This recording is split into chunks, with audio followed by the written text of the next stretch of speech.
प्यारे दोस्तों, आज मैं आपको एक और जादुई कहानी सुनाने जा रही हूँ।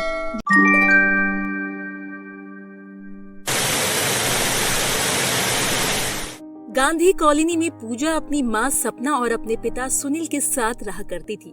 पूजा के पिता सुनील एक फैक्ट्री में काम किया करते थे, जिससे उसके घर का खर्चा चलाना बड़ी मुश्किल हो पाता था। सुनिए जी, आपके इन जरा से पैसों से घर का खर्चा चलाना बहुत मुश्किल होता है। आपको कुछ पता भी है कि मैं पूजा की स्कूल की फीस कितनी मुश्किल से भर पाती हूँ? मैंने सोचा है कि हमारी इस कॉलोनी में एक भी आइसक्रीम की दुकान नहीं है, क्यों ना तुम्हें आइसक्रीम की दुकान खोल दूं? अपनी पत्नी सपना की बात मानकर सुनील सेठ से कुछ पैसे उधार ले लेता है और एक आइसक्रीम की दुकान खोल लेता है। वैसे तो सुनील की दुकान में सामान बहुत कम था, लेकिन कॉलोनी में कोई और आइसक्रीम की दुकान न होने की वजह से दुकान सही से चल रही थी। सुनील की दुकान के सामने एक राजेश नाम का व्यक्ति रहता था, जिसके बाजार में एक बहुत बड़ी आइसक्रीम की पार्लर थी। जब राजेश को इस बात का पता चलता है कि संजय ने कॉलोनी में आइसक्रीम की दुकान खोली है, तो वो भी कॉलोनी में संजय की दुकान के बिल्कुल बगल में एक और आइसक्रीम की दुकान खोल लेता है। राजेश ने अपनी दुकान पर बहुत सारा सामान रखा। उसकी दुकान में किसी भी सामान की कमी नहीं थी। राजेश अपने बेटे गोलू को अपनी दुकान पर बिठाने लगा। राजेश की दुकान पर ज्यादा फैसिलिटी होने की वजह से सुनील के कस्टमर राजेश की दुकान पर जाने लगते हैं। अब सुनील की जो भी थोड़ी बहुत कमाई होती थी, वो भी बंद हो जाती है और सुनील की दुकान पर अब कोई नहीं जाता। एक दिन रात के समय जब सुनील अपनी दुकान से घर जा रहा होता है, तो वो राजेश की दुकान पर पहुंचता है और राजेश से बातें करने लगता है। राजेश भाई, आपकी बाजार में बहुत अच्छी खासी दुकान है। मैं तो मोहल्ले में सिर्फ अपना घर चलाने के लिए ये छोटी सी आइसक्रीम की दुकान खोला हूँ, परंतु आपको यहाँ दुकान खोलने की क्या जरूरत पड़ गई? क्या बताऊँ सुनील भाई, घर पर कुछ पैसे ज्यादा थे तो सोचा इसको कहीं इन्वेस्ट कर दूं, इसीलिए मैंने भी एक आइसक्रीम पार्लर की दुकान खोली।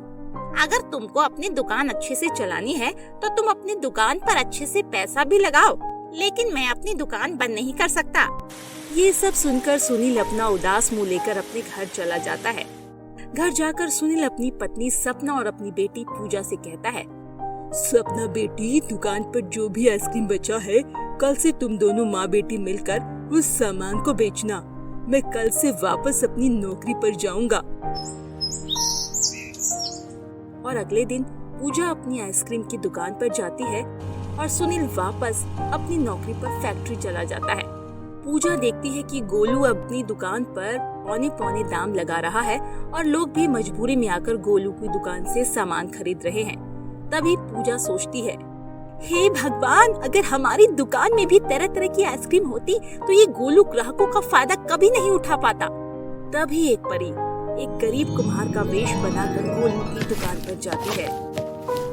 बेटा, मैं सुबह से ये मटके बेच रहा हूँ, परंतु एक भी मेरा मटका नहीं बिका है। क्या तुम मुझसे एक मटका खरीद सकते हो और बदले में मुझे कुछ खाने के लिए दे सकते हो?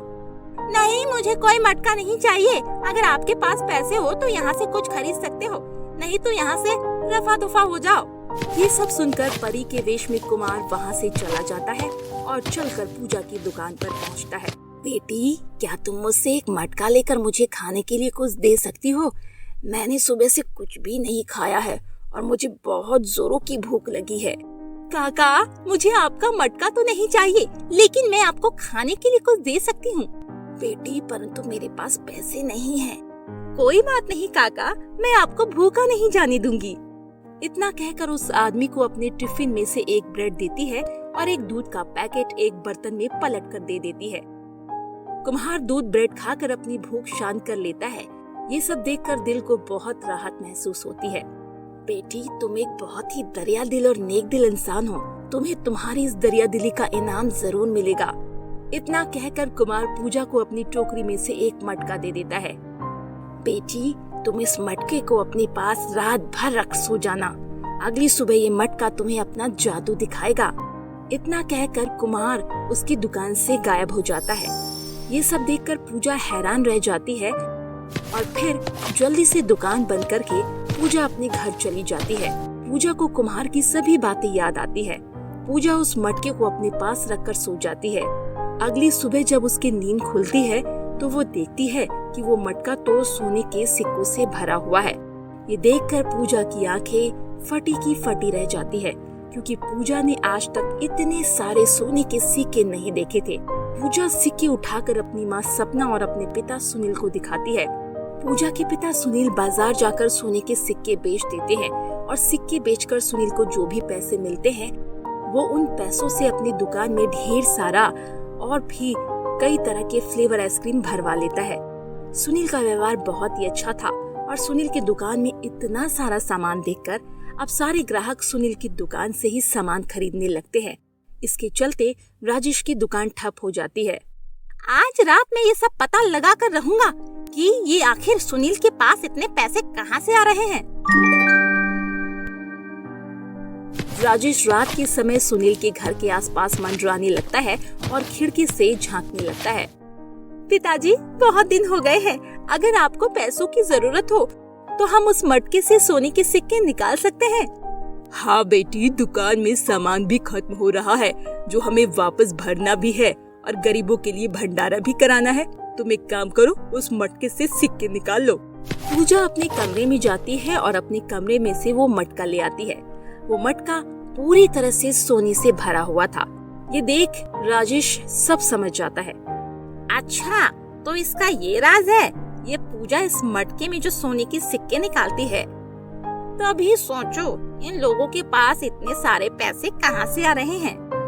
इतना कहकर राजेश वहाँ से चला जाता है। रात के समय जब सब सो रहे होते हैं तो राजेश पूजा के कमरे में घुस जाता है और उसके कमरे से वो जादुई मटका चुराने की कोशिश करता है। जैसे ही राजेश उसको हाथ लगाता है, उसमें से राजेश को बहुत जोर का करंट लगता है और वो दुम दबाकर वहाँ से भाग जाता है। अब राजेश को उसके किए का सबक मिल जाता है और वो सुनील और उसके परिवार से माफी मांगता है। इसी तरह पूजा उस जादुई मटके के साथ अपने माता पिता के साथ हंसी खुशी से मिलकर रहने लगती है।